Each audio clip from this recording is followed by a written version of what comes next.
Olá, tudo bem? Seja muito bem-vindo a mais um episódio do podcast Eventos de Resultados. Eu sou Eduardo Frezarim, CEO da Iaso e host desse podcast. E lembrando que essa é uma temporada especial que nós estamos gravando dentro do Fórum Eventos 2026. Por que a gente faz isso? Porque aqui a gente consegue ter acesso à agenda de palestrantes, painelistas, expositores, patrocinadores do evento que talvez no dia a dia nós não teríamos. E esse convidado que está aqui com a gente é um desses casos. Ele vem do Rio de Janeiro, especializado em segurança para eventos e tem que é um tema extremamente atual e relevante, importante. Então nós vamos tratar desse assunto hoje. O objetivo desse podcast é levar informação para você, levar algumas estratégias, alguns insights para ajudar você a extrair melhores resultados dos seus eventos, beleza? Então hoje nós estamos aqui com Camilo Dornelas. Muito obrigado por ter aceitado nosso convite e estar aqui com a gente, Camilo. Obrigado, Eduardo. Obrigado pelo convite da Iaso. E dizer que é uma alegria, mas eu queria dizer mais um pouquinho. Eu sou não só um cara que cuida da segurança, mas eu penso na segurança, que tem uma diferença muito grande, e eu vou explicar ao longo da minha fala sobre isso. Muito bom. Isso já é esclarecedor, já para a gente entender como é a visão, né, de segurança. Bom, o Camilo atua mais de 30 anos em segurança para grandes eventos, operações complexas e gestão de crises. Passou por projetos como Rock in Rio e Maracanã. Então imagina a complexidade, né? Além de liderar a segurança Latam do Bank of New York. Hoje desenvolve estratégias de segurança e continuidade de negócios para ambientes de alta complexidade. Camilo, seja bem-vindo, obrigado, né, de novo. E eu queria que você contasse um pouco, eu li aqui sua mini bio, mas que você falasse um pouco da sua trajetória, né? Como você chegou até aqui, mais de 30 anos aí de experiência, como tudo começou e como é que foi essa jornada? Olha, é uma jornada longa, né? Eu, assim, comecei lá nos anos 70 como DJ, fazia festas ali no Rio de Janeiro, na Tijuca, no bairro, perto do Maracanã, que é o bairro a Grande Tijuca compõe Maracanã, Vila Isabel, e o Maracanã, o estádio do Maracanã está lá. E eu iniciei minha carreira como DJ, eu continuo sendo. Já no setor de eventos, hein? Já no setor de eventos, eu continuo ainda hoje. É um hobby muito interessante, que eu gosto. Legal. Gosto de escolher as músicas, gosto de fazer a felicidade das pessoas. Mas, de uma certa forma, né, durante um tempo, me formei em Direito, né, em 1986. Legal. E, ao mesmo tempo, a minha mãe sempre dizia assim, olha, você precisa ter um trabalho mais fixo, aquela coisa dos anos 80 que você precisava ter fazer um concurso público. E aí eu fiz um concurso para a Polícia Civil do Rio de Janeiro, passei, né, e entrei para a polícia durante alguns anos. Mais ou menos 31 anos eu fiquei na Polícia Civil do Rio de Janeiro, saí como comissário de polícia. Mas eu, na questão dos eventos, eu tinha um colega, né, que ele fazia segurança de eventos. Aliás, ele foi segurança do Roberto Carlos, de alguns eventos. Faziam-se shows no Maracanã, como Papai Noel, que chegava de helicóptero. Teve o show do Frank Sinatra, né, nos anos 80 também no Maracanã, Tina Turner, Kiss no Maracanã, tantos shows. E aí um dia, trocando de plantão com ele falou assim, ele me chamava de garotinho, falou assim, garotinho, você fala inglês? Eu disse, eu falo um pouquinho, né, eu acho que eu falo um pouco, né. Aí ele falou, então eu tenho trabalho para você. Nos dias das suas folgas, a gente sempre faz uns eventos e normalmente tem uns eventos bacanas que precisam de pessoas que falam inglês. Eu falei, tá bom, beleza, passa no meu escritório que você faz uma ficha. E aí eu fui e fiz. E o primeiro evento que eu fiz foi o Hollywood Rock, um festival muito interessante que tinha no Rio e em São Paulo, simultaneamente. Uma semana era no Rio, outra semana era em São Paulo. E no meio da semana, né, haviam algumas coisas que os artistas ficavam até no Rio de Janeiro, ou normalmente estavam aqui em São Paulo. E eu fui fazer a segurança de um grupo, né, do Simply Red, né, e depois do Marillion, que é um grupo de banda de rock progressivo. Foi muito interessante. Dali por diante eu me apaixonei, eu achei que eu dava para aquele negócio, que eu sabia fazer aquilo, e comecei a buscar efetivamente conhecer mais do que era proteger um artista, proteger uma celebridade. Apesar de eu não ter tanta altura para isso, eu tenho 1,69 m, não sou alto, não sou forte, mas eu me adaptei ao serviço, quer dizer, eu me transformei para poder executar essa função. Foi assim que eu comecei. Que legal. Isso mostra, Camilo, que vai muito além. A nossa visão rasa é que assim, a segurança, né, precisa ser pessoas fortes, altas, muito armadas, e você estava dizendo que você pensa a segurança. Quer dizer, tem muito mais a ver com planejamento, muito mais a ver com muitas outras coisas de inteligência do que propriamente com a força bruta. Exatamente, Eduardo. E foi por conta desse pensar que eu, em 1998, eu fui objeto de uma reportagem no Fantástico. Que legal. Ela chamava-se O Anjo da Guarda. Foi a primeira vez que saiu essa palavra, né? E eu estava exatamente com um artista e não quis dar entrevista. Não sei se o produtor disse que eu era um cara que era diferente. E a Globo se interessou naquele momento, quis fazer uma reportagem comigo e eu ainda resistia. E o repórter na época falou para mim assim: você está doido? São 60 milhões de espectadores que vão te ver, vão ver o teu trabalho. Conhecer sua história. Conhecer minha história. E dali por diante eu mudei. Mas eu disse uma coisa muito interessante, Eduardo, Sim. e é vocês que estão me ouvindo, né? Eu disse o seguinte: o profissional de segurança, antes de mais nada, ele é um estrategista. Ele precisa pensar. Porque a pergunta do repórter foi o seguinte: você anda armado? Eu disse: não, a minha arma é a cabeça. Olha só. Então, a partir desse momento, eu comecei a mudar o sistema da segurança posso até dizer, né, no Brasil, quando você começa a pensar estrategicamente um evento e não somente na parte tática, na parte operacional, a parte mais de força e não daquela parte de inteligência estratégica. E isso mudou a minha visão, mudou a visão de muitas pessoas, de muitos produtores que começaram a me contratar exatamente por esse diferencial, não pela força e pelo tamanho, muito menos, porque 1,69 m não fazia diferença para ninguém, mas mais por essa qualidade. E uma das coisas que eu mais aprendi na minha trajetória, eu tive alguns professores, né? Porque naquele tempo, nos anos 80, 90, você não tinha curso de segurança para eventos. Hoje a gente tem, né? Inclusive eu tenho um curso que a gente ensina muitos a lidarem com essas situações de eventos. Mas naquele tempo a gente não tinha isso, né? Então eu tinha os professores que eram os profissionais que vinham normalmente ou da Inglaterra ou dos Estados Unidos, e um deles disse uma coisa para mim que eu nunca mais me esqueci. Ele disse o seguinte: pense nos detalhes, Camilo. Pense nos detalhes. Então, eu me apeguei a essa palavra, eu me apropriei dessa palavra e, efetivamente, eu sempre pensei nos detalhes e continuo pensando. Quando as pessoas menos... pensa num palco maravilhoso, numa cenografia espetacular, num artista espetacular, mas às vezes se esquecem dos detalhes. É aquela porta que você deixou de fazer um controle correto, é o cara que está na porta controlando, que você deixou de capacitar e treinar para aquele ambiente, para aquele cenário, para aquele evento.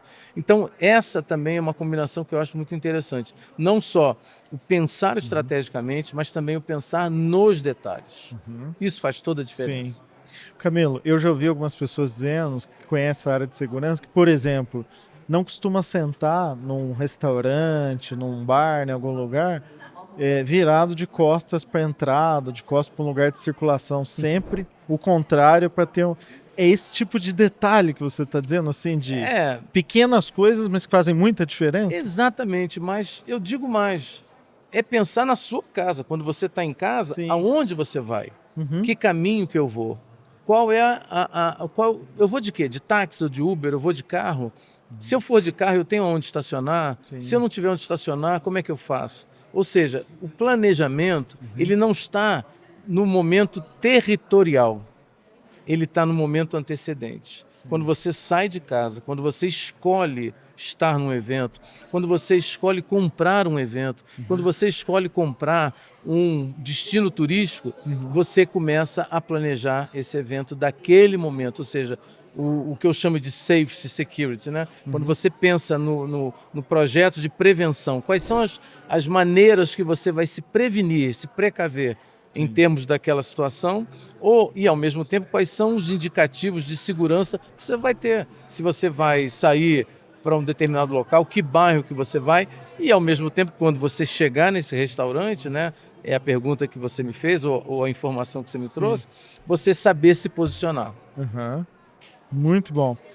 Camilo, você esteve aqui num painel, né? Você acabou de sair de um painel ali no palco onde você falou de segurança.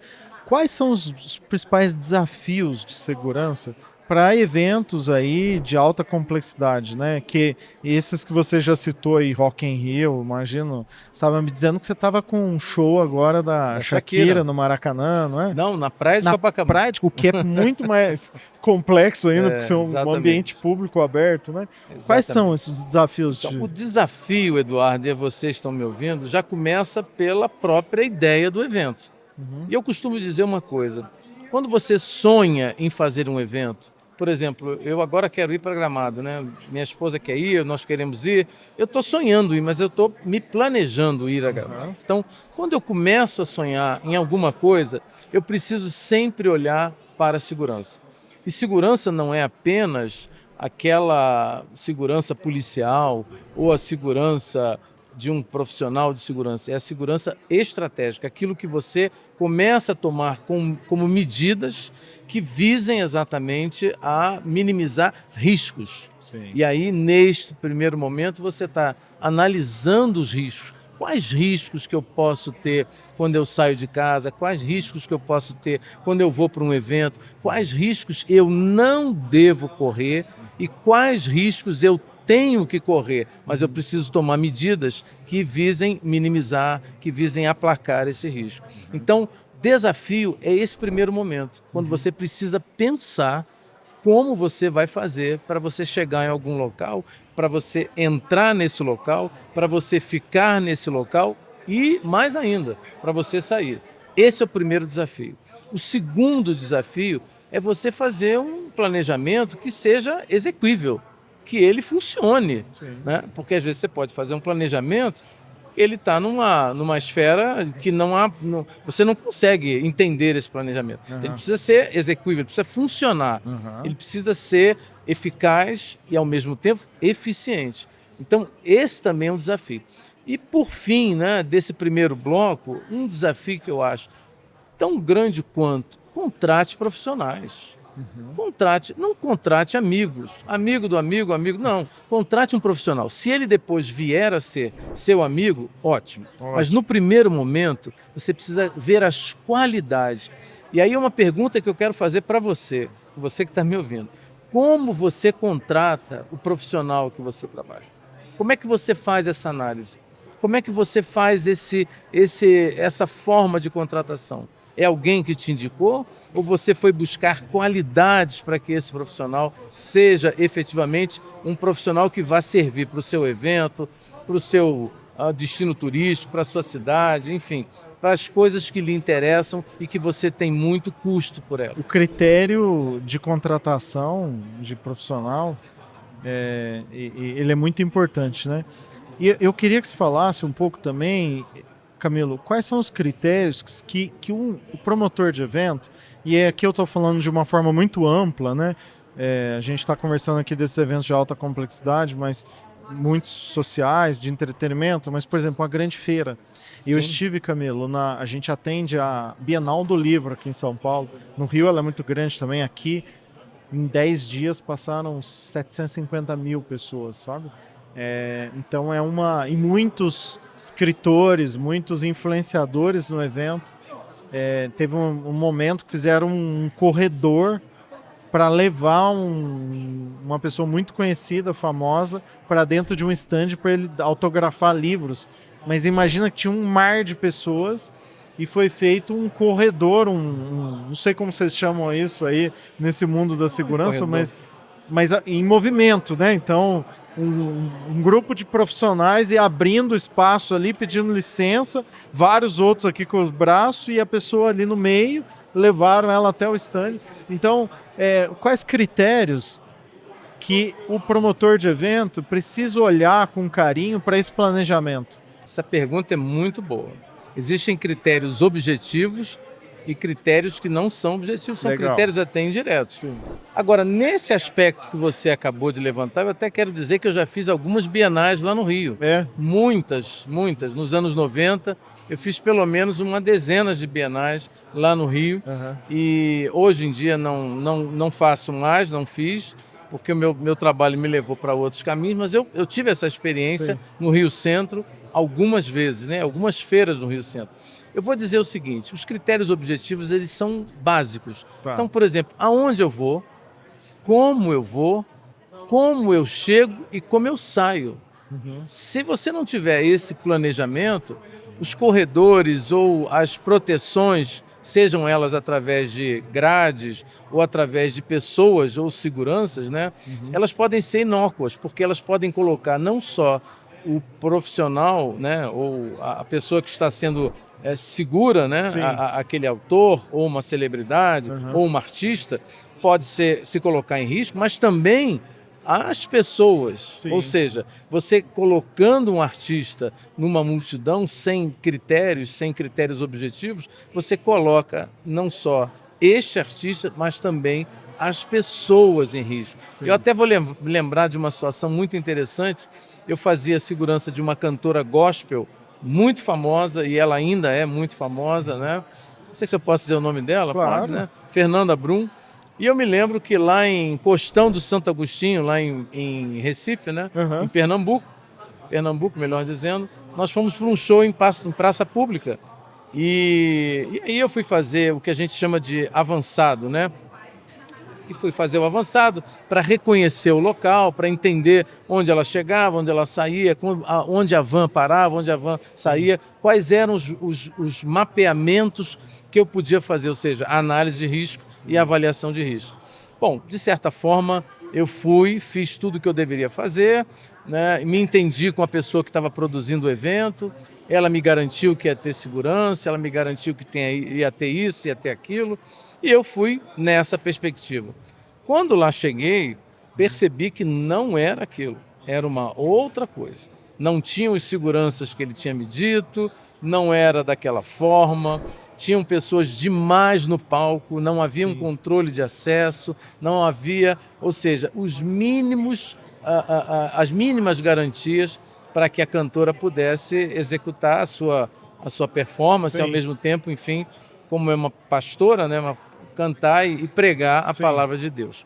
Bom, nesse primeiro momento a gente já percebeu que a gente não tinha muita escapatória e eu tive que criar um plano B e um plano C. Ou seja, eu atuei dentro de um sistema e tive que criar um outro sistema para poder tirá-la de lá quando o evento terminasse. E aí o que eu fiz, minha gente? Eu tive que me preparar com os fãs. Foram os fãs que fizeram o cordão de isolamento. A gente não tinha segurança, a gente não tinha policial. E eu, naquele momento, percebi que os fãs mais próximos seriam as pessoas mais sensíveis a proteger a cantora. Sim. Porque os fãs não iam querer que a cantora saísse ou machucada ou saísse com algum problema e se colocasse em risco as outras pessoas. Então, naquele momento, me deu uma percepção disso. São vocês que vão me ajudar. E aí nós fizemos uma barreira e nós conseguimos sair, ela entrou na van e depois nós saímos com tranquilidade. Então, existem coisas, às vezes, nos eventos, que você precisa estar muito atento a essas mudanças de comportamento do público, mudança de comportamento de pessoas, ou coisas que foram prometidas e simplesmente não aconteceram, por mais que você planeje. Então, você precisa estar bem ligado.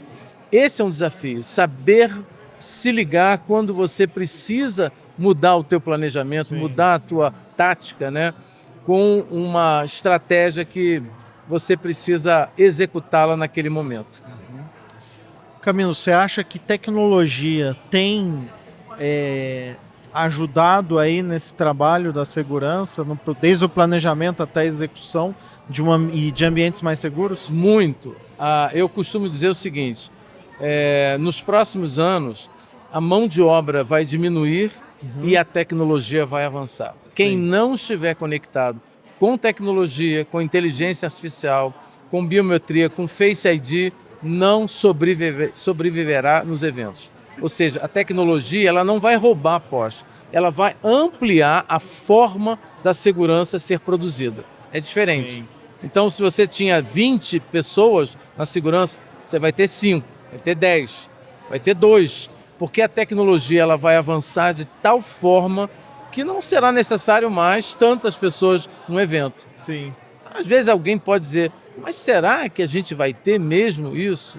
Eu tenho não só certeza, mas como certeza absoluta. Olha só. A gente vai perder para a tecnologia, não como a gente imagina, mas no sentido que a tecnologia vai nos dar tanta mobilidade, tanta liberdade, quanto a gente hoje em dia faz com relação à segurança propriamente dita de pessoas. Sim. Agora, a necessidade do planejamento de segurança, ele continua igual, não é, Camilo? Porque a tecnologia ela é uma ferramenta. Mas ela não faz o planejamento, ela não tem esse senso de análise, como você disse, de variáveis objetivas e não objetivas, né? Sim, Então, sim. esse planejamento, ele vai cada vez mais depender de profissionais com grande experiência, né? Sim. Eu não disse que nós vamos perder todos os postos. Sim. Nós vamos diminuir. Sim, então, o que vai restar nisso? São profissionais qualificados. Ou seja, se você não estiver diante de uma... Por exemplo, hoje eu uso a inteligência artificial praticamente para tudo. A minha inteligência artificial que eu mais uso, né, ela consegue entender até as minhas... aquilo que eu penso, aquilo que eu imagino para um evento. Quando eu não gosto, eu digo, você está pelo caminho errado. Você não está pelo caminho do que eu estou pensando e imaginando. Sim. Busque as minhas informações que eu já lhe dei. E, ao mesmo tempo, eu consigo manejá-la de uma forma em que ela trabalha ao meu favor. Ela consegue projetar cenários que hoje a gente não consegue. Sim. Projetar cenários que hoje a nossa imaginação não consegue entender, interpretar.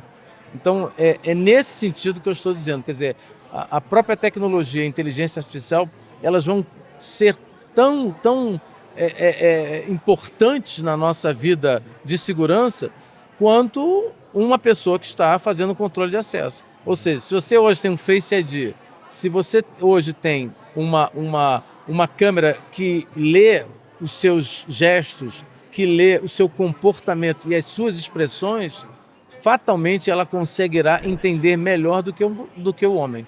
O homem, às vezes, pode entender quando alguém está um pouco irritado, quando alguém está um pouco afoito, mas se ele não estiver capacitado para isso, aquilo não vai fazer sentido. Mas as câmeras e a inteligência artificial não. Elas vão interpretar aqueles movimentos e aquelas informações corporais como indícios de alguma coisa que não está muito bem conectada no universo. Sim.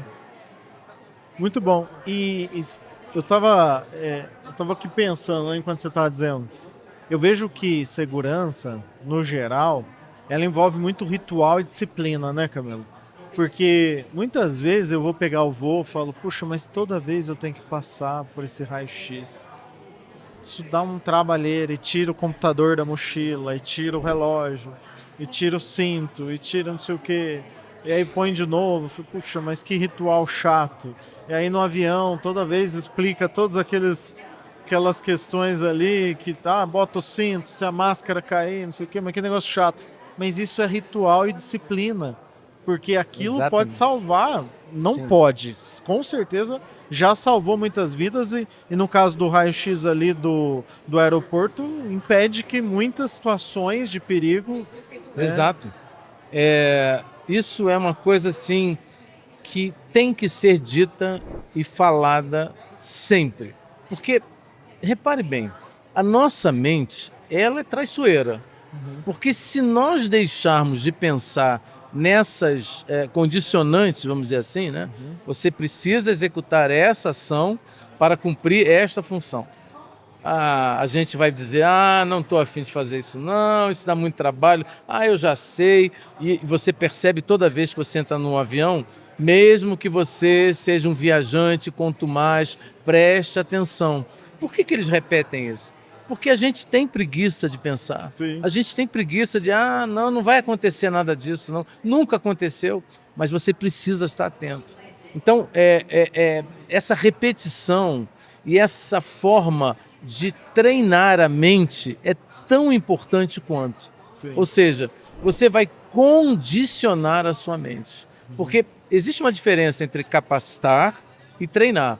Eu costumo dizer que as pessoas falam, Camilo, a polícia precisa ter muito treinamento, os seguranças precisam ter muito treinamento. Eu digo, não, não é isso. Eles precisam ter capacitação. Sim. Treinamento é a repetição exaustiva daquilo que eles tiveram como conhecimento.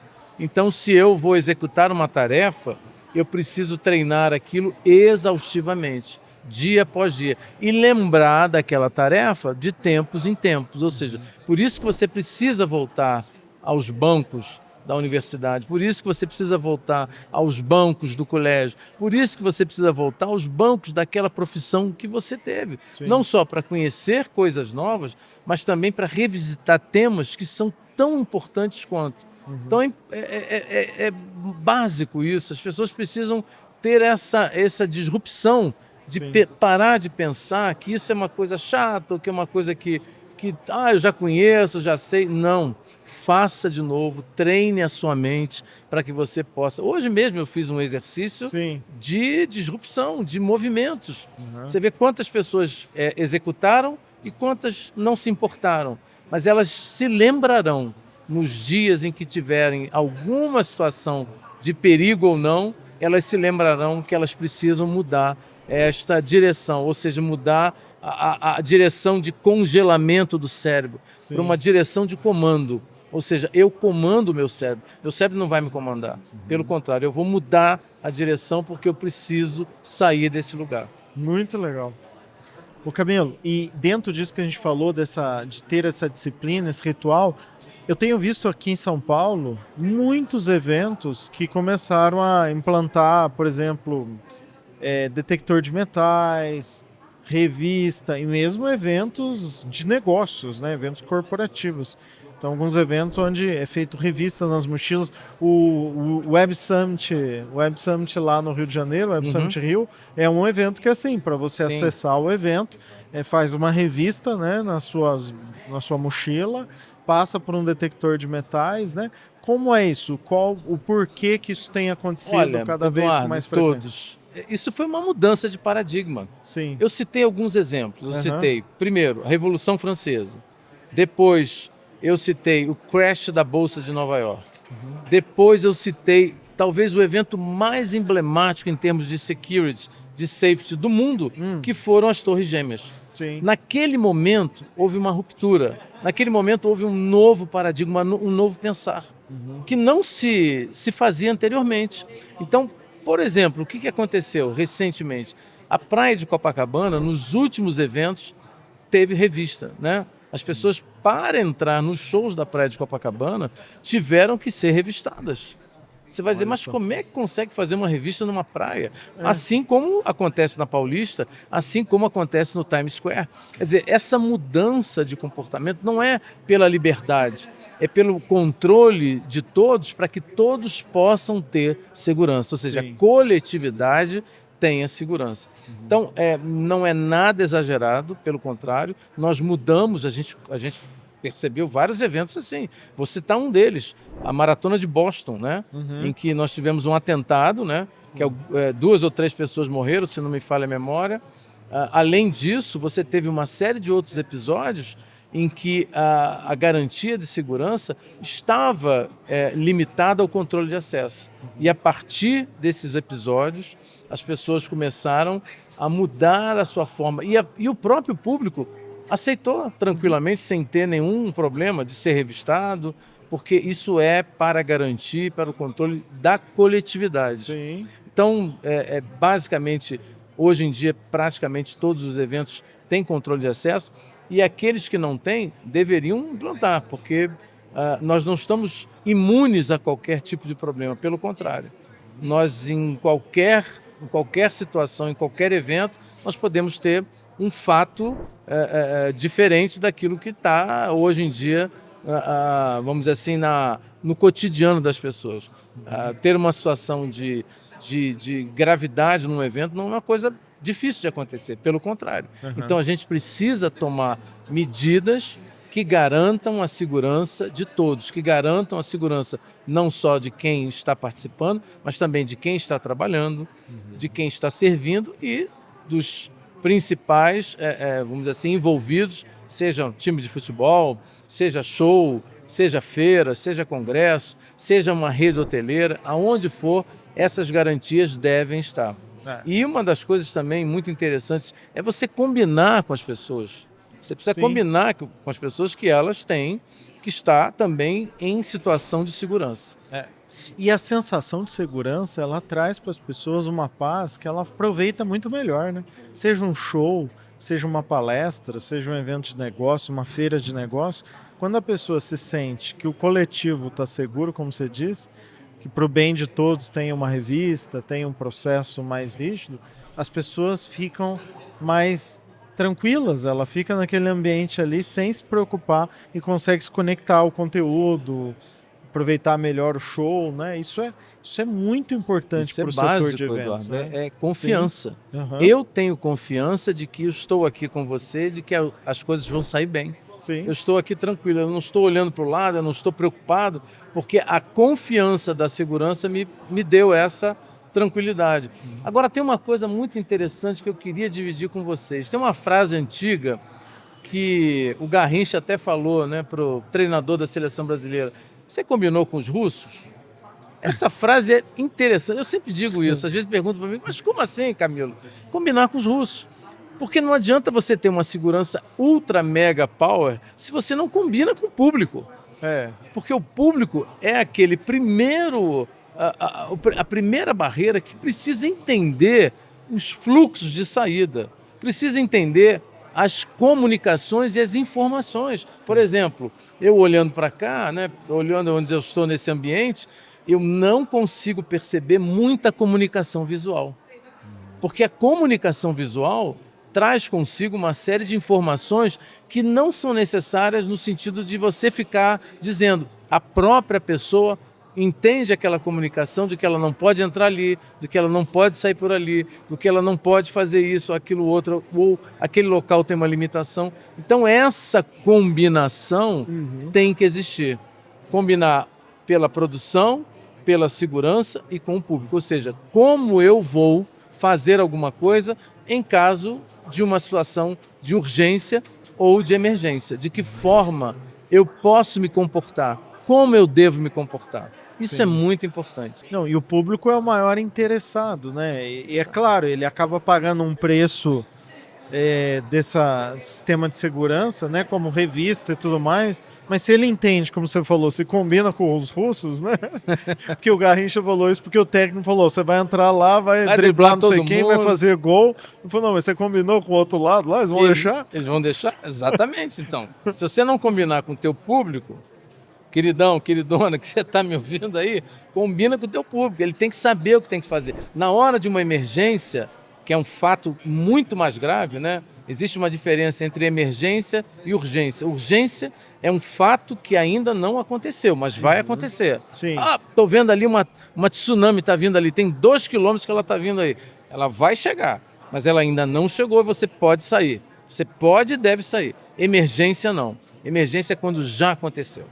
Quando já caiu alguma coisa, já pegou fogo, algum fato já aconteceu. E só por essa diferença de conceito, essa diferença de ideia, de entendimento, só por isso você já diz, olha, se acontecer algum fato, você tem que agir desta maneira. Se acontecer aquele outro fato, você precisa agir daquela maneira. Ou seja, essa comunicação faz toda a diferença, porque o público vai estar trabalhando ao seu favor e não contra você. Sim. Se você não explica, se você não se comunica, né? Já dizia o Chacrinha, né? Quem não se comunica, se trumbica, né? Então, você precisa se comunicar com o seu público e informar para eles como eles devem proceder. Sim. E o público costuma seguir, né? Porque ele sabe que é por bem, não? Sim! Olha, eu costumo dizer para o público, quando chega nos meus eventos, pessoal, vocês estão agora sob as minhas égides, sobre as minhas regras, sobre as minhas leis. Não se preocupe que nós vamos cuidar da vida de vocês. Sim. Não se preocupem, apenas divirtam-se. Ponto. Sigam as instruções. Acabou. E é isso.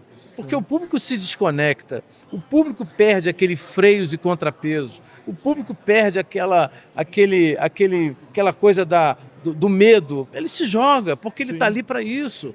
Mas você precisa estar muito ligado, você precisa estar muito capacitado e treinado para cuidar desse momento de entretenimento.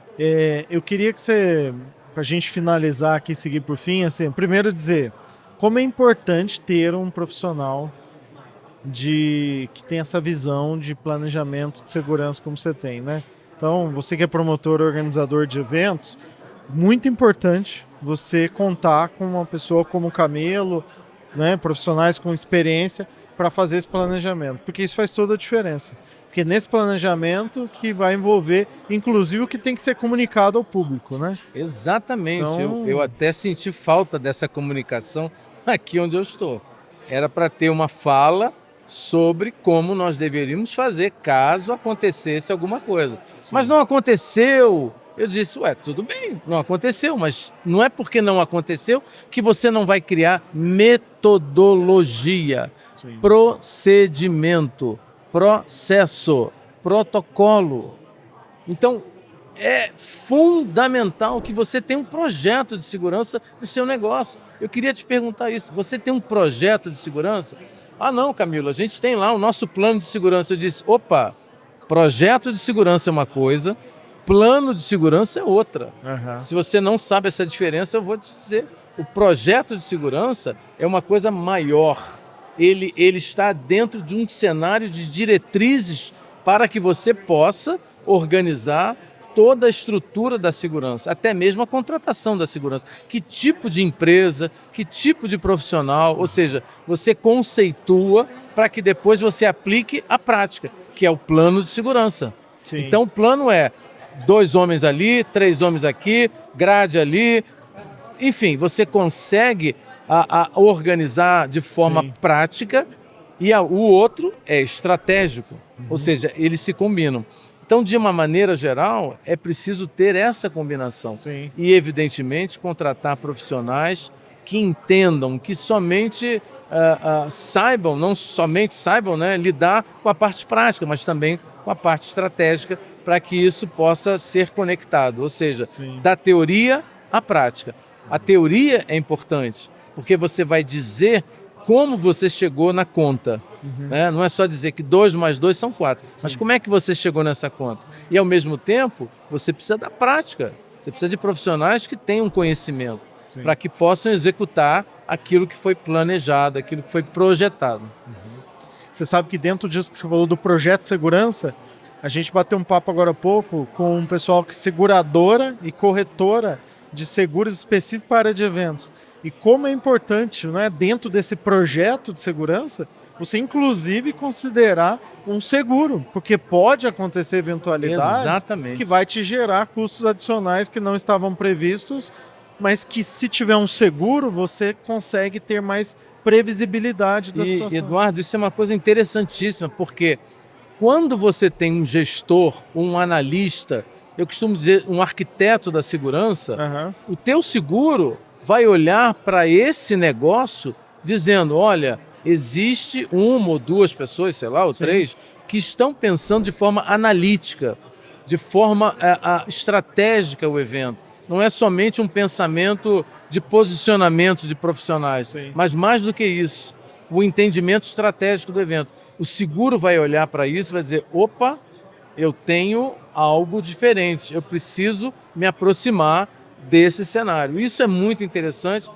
inclusive isso até pode trazer benefícios para o contratante, não só do evento, mas também os sponsors, né? Os patrocinadores, enfim, a cadeia, o ecossistema, né? Uhum, que está diante daquele evento. Sim, que é segurança para todos, né? É para todos.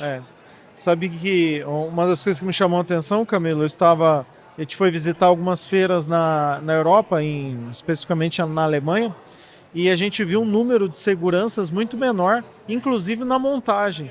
Mas assim, é nítido que tem muito a ver com esse projeto de segurança que você falou. Muita tecnologia, muita câmera, muitos sensores, muitas catracas, Então, E tem tudo a ver. Você contando aqui, eu fiquei lembrando lá, né? Tinha, sim, não é um lugar... Só porque a Alemanha não tinha nenhuma situação, sim. Tem um histórico lá de acontecer algumas situações, né?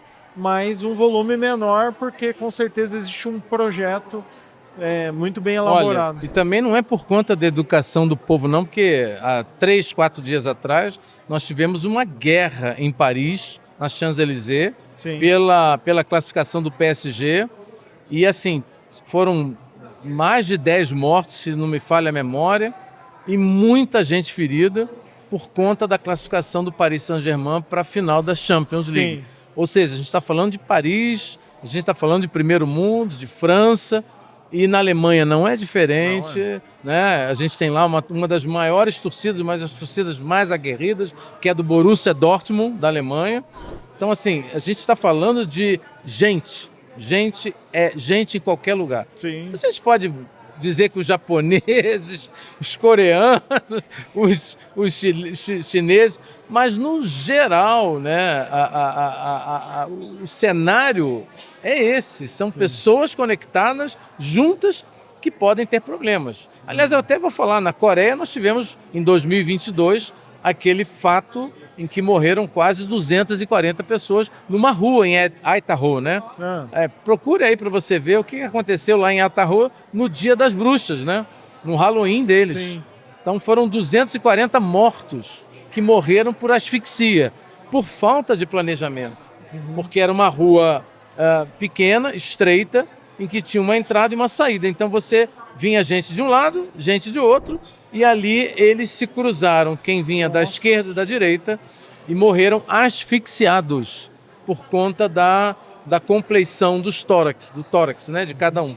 Sim. Ou seja, foi um fato, né, que demonstra como a estratégia, como o planejamento, assim como aconteceu na Love Parade na Alemanha, em 1996 e depois em 2010, Love Parade 2010, em que morreram também tantas pessoas por conta desse fato de se colocar muita gente numa rua, num local em que não havia escoamento de pessoas. Ou seja, falta de planejamento, falta de gestão estratégica. Não, e essa lance da estratégia, ela vai tão a fundo, Camilo, que isso realmente pode tirar grandes patrocinadores dos eventos.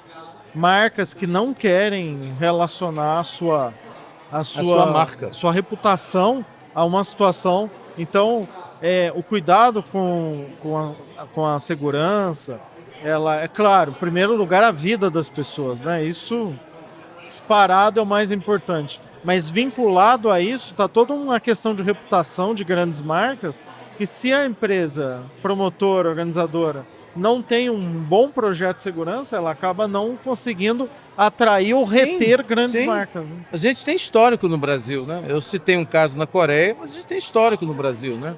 Teve casos no Rio Grande do Sul, casos no Rio de Janeiro, casos aqui em São Paulo, no Nordeste, enfim, o Brasil inteiro já teve casos e fatos que foram relacionados a situações catastróficas, de situações que não foram previsionadas, né?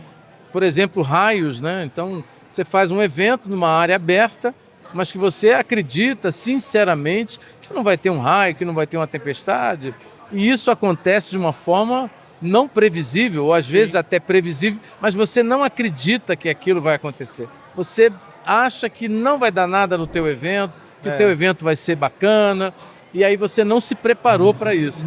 Então, é muito importante que as pessoas que são tomadoras de decisão e os patrocinadores saibam lidar com essas questões, mas ao mesmo tempo tenham profissionais que façam essas análises e façam essas avaliações dos riscos que estão estão acontecendo. Porque um patrocinador desse efetivamente não quer colocar a sua marca aliada a uma tragédia, né? Não. E isso não deve acontecer. Então a gente tem muito caso, a gente precisa ter mais cuidado, porque como você disse, Eduardo, a vida humana é em primeiro lugar. Ninguém quer ir para um evento, ter algum familiar indo para um evento e não voltar, né, Camilo? As pessoas têm que ir, aproveitar, fazer negócio, divertir e voltar para casa em segurança. Eu costumo até dizer quando eu vejo as pessoas entrando nos eventos, eu queria ter um chip, né? Sim. Sei lá, alguma coisa, um software, que eu olhasse todo mundo chegando nas suas casas. Legal. Que desse aquele assim, plim, cheguei na casa, plim, cheguei em casa. Tamanho é o meu envolvimento, tamanho é o meu cuidado. Eduardo, eu nasci para cuidar de pessoas. Eu nasci para cuidar das pessoas. E eu não gostaria de ver uma pessoa não chegar na sua casa. Sim. Uma família não chegar na sua casa. Então, você precisa ter esse cuidado. Cuidar das pessoas quando elas chegam nos seus eventos, quando elas chegam no seu destino turístico. Você precisa ter essa percepção de que essa vida vale muito. Você sabe que a minha mãe poderia trabalhar com você, porque ela tem esse chip aí, viu, Camilo? É? Porque assim, ó, quando eu tô viajando assim, né? Sou de Londrina, no Paraná, tô viajando aqui. Aí ela me manda mensagem, 9 da noite, e aí, filho, já tá Já no chegou? hotel? Já tá na sua hospedagem? Parece que ela tem um sensor, ela sabe se eu... Mãe é mãe, né? Mãe Mas é isso que você falou, mãe. enquanto eu não digo pra ela, estou, cheguei, o avião pousou, já tô na minha hospedagem, ela tira aquela preocupação de mãe, né? E é isso, todas nós temos uma mãe, um pai, alguém que nos ama, que quer que a gente... Não é só vender ticket, não é Sim. só vender hospedagem. É vender, sabe, confiança de que você pode produzir a melhor experiência para aquelas pessoas. E a melhor experiência não é só descer de rapel, não é só piscina, não é só festa, comida. É isso tudo também. É também tudo isso. Mas é segurança. Sim. Segurança nesse conceito que eu estou aqui desde o início, falando sobre segurança integral, sobre Sim. um projeto de segurança. Não, imagina a experiência que é estar na praia de Copacabana, com milhões de pessoas, como nesses shows que você falou, com a sensação de que eu estou seguro, Exato. né? Porque o normal não é ter uma sensação de segurança lá à noite. Agora, se eu sei que é um ambiente totalmente planejado e eu tenho uma sensação de segurança num grande show em Copacabana, eu imagino que grande experiência é essa. Eu vou só para clarear a sua mente com um exemplo rapidinho, né? Você chega numa cidade interior, qualquer cidade interior do Brasil, e aí você chega de carro ou de ônibus e tal, e aí você vê uma cidade de 10 mil habitantes, né? Vamos supor. Aí você vê na entrada da cidade 3 viaturas da polícia. Polícia Militar, Polícia Civil, você vê 3 viaturas. Tudo bem. Aí você chega na pracinha principal, toda a cidade do interior tem uma pracinha, né? Aí você chega lá na cidade, na pracinha, você vê mais 3 viaturas da polícia. Qual é a sua sensação? Você vai perguntar assim, nossa, eu estou numa cidade segura. Ou você vai me dizer o seguinte, Camilo, está acontecendo alguma coisa. Se a cidadezinha for muito pequena, eu vou pensar que está acontecendo alguma Não é? Não é? Então a sensação de segurança não está ligado muito à quantidade, sim a processos, a entendimento do que é segurança. Sim. Você pode ter um policial, você pode ter um segurança ou 2, mas ao mesmo tempo esta ideia para o público, para a pessoa que está recebendo vamos dizer assim, esse conceito geral, ele entende de uma forma diferente. Ele entende que ele está seguro por conta de vários outros fatores que fazem conexão. Por exemplo, a luz está bem iluminando bem a cidade, a árvore está podada, a rua está bem sinalizada. Sim. São ingredientes que vão combinando para o fator safety. Sim. E o fator security, que é o homem, a figura do homem, ou a figura do profissional, né, melhor dizendo, ele está dentro desse conceito. Sabe o que eu lembrei agora, para a gente encerrar aqui? Eu não me lembro em qual cidade dos Estados Unidos que uma das formas de melhorar a economia e baixar índices de violência foi, por exemplo, pintar muros que estavam pichados, foram trabalhando essa comunicação visual, esse cuidado, essa limpeza, porque tirou da visão das pessoas que ali era um lugar, e com isso também foi levando os riscos e os problemas de violência para fora daquele espaço. Eu não me lembro que cidade que foi, mas uma estratégia adotada foi essa, né? Então, existe uma teoria criminológica, né? Eu sou professor de criminologia, né? Estudo crime, que é a teoria das janelas quebradas, né? Onde você tem algum fato que possa ser potencializado, se você não aplacar aquilo, se você não cuidar daquele fato, aquilo vai se projetando. Então a teoria começa com um carro esquecido numa determinada rua da Califórnia, em Los Angeles, e aí, no primeiro momento ele está lá, daqui a pouco alguém vai lá, joga uma pedra, aí quebra um vidro, aí faz um furinho, daqui a pouco alguém vai lá, quebra mais um pouco, daqui a pouco alguém vai lá, tira as rodas, daqui a pouco alguém vai lá, toca fogo no carro e por aí vai. Ou seja, essa proporcionalidade de ações, desde o primeiro fato que você não cuidou para esse fato maior, é que pode exatamente dar essa dimensão de como você lida com a segurança da sua cidade, a segurança do seu negócio, a segurança da sua família, a segurança do seu empreendimento. Então, a gente começa a perceber isso. Então, olhando para as cidades, são cidades que são melhores iluminadas, são cidades que têm o asfalto pintado, são cidades que têm o cuidado nos meio-fios, são cidades que têm uma comunicação visual melhor. Então a gente percebe que o ambiente desorganizado é um ambiente que não tem segurança. O ambiente organizado, a tendência é que haja mais segurança. Inibe, né? Quem está pensando em fazer qualquer coisa errada. Eu estou sendo vigiado, está tudo limpinho. Se eu colocar alguma coisa aqui, se pichar algum muro, eu vou ser identificado. Então, se você está no meio de tudo pichado, praticamente você é mais um. Né? Então, essa ideia que a gente precisa pensar. O Brasil tem talvez uma estranheza de achar que a gente precisa ter muito policial. A gente precisa ter muito policial, né? Porém, é preciso ter ordem. A ordem precede a segurança. Sim. Isso é uma frase que eu falo dioturnamente. A ordem precede a segurança. Então, se você tiver ordem, se você não tiver motos andando no trânsito translocadamente, se você tiver, as pessoas param no sinal para obedecerem a regra de parar no sinal, se as pessoas não avançam no sinal, se as pessoas caminham nas ruas com organização, se elas estão organizadas internamente e externamente, as coisas começam a serem mais corretas. Não obstante, precisamos de policial, né, em algum momento, para que o policial possa punir ou possa regular aquele que sai fora do controle, né? Não, e tudo isso que você está dizendo se aplica muito ao evento. Aquele evento que é bem sinalizado, limpo, organizado, staff orientando, todo mundo direcionando. Exatamente. Uma entrada com câmera, reconhecimento facial. Isso inibe qualquer ação criminosa. E se houver também, fica fácil de identificar e punir. Não precisa nem ser criminosa, pode ser fato análogo ao crime, pode ser uma atitude inconveniente. Às vezes não é um crime, mas é uma atitude que não é conveniente você fazer. E como é que você vai lidar com isso? Então, a inibição desse elemento perpassa exatamente por esses condicionamentos, de você entender, olha, aqui está tudo certinho, organizado, tem crachá, tem controle de acesso, tem entrada, tem reconhecimento facial, tem biometria. Ou seja, a pessoa, esse aqui é um ambiente que eu preciso ficar bem dentro dos padrões. Não que você vai deixar de pular, de cantar, mas você não vai cometer exageros, você não vai sair do convencionado. Porque na vida tem que ter convenção, né? Não adianta. Né? Você tem que ter organização. Né? Faz parte da vida.